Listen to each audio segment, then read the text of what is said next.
जान से ज्यादा चहली साजा ऐसन दिहलू हो। जान से ज्यादा चहली साजा ऐसन दिहलू हो। जिनगिया हो गइल बे माजा माजा कैसन दिहलू हो। जिनगिया हो गइल बे माजा माजा कैसन दिहलू हो। तुम फूल हो तो हम बाग हैं, तुम लकड़ी हो तो हम आग हैं।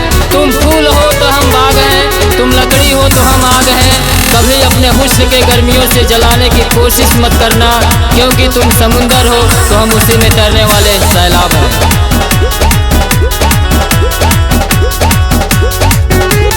मारालो जियालो नहीं जात बा, अन पानी जहर बुझात बा। जियालो मरालो नहीं जात बा, अन पानी जहर बुझात बा। मान से ज्यादा मन भी साजा ऐसन दिहलू हो। जिनगिया हो गइल बे माजा माजा कैसन दिहलू हो। जिनगिया हो गइल बे माजा माजा कैसन दिहलू हो। जिनगिया हो गइल बे माजा माजा कैसन दिहलू हो। इश्क करने वाले कभी उल्फत से घबराया नहीं करते। इश्क करने वाले कभी उल्फत से घबराया नहीं करते।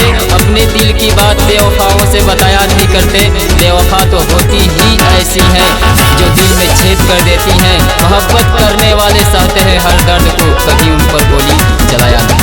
दर्द मोहब्बत से जमाना दो, इश्क आशियाना से ठिकाना दो। साचे में कहे बड़े लोग हो, बहुते खतरीला प्रेम रोग हो। रमेश परवाना से टूटल वादा कैसन लिहलू हो। जिनगिया हो गइल बे माजा माजा कैसन दिहलू हो। जिनगिया हो गइल बे माजा माजा कैसन दिहलू हो। जिनगिया हो गइल बे माजा माजा कैसन दिहलू हो।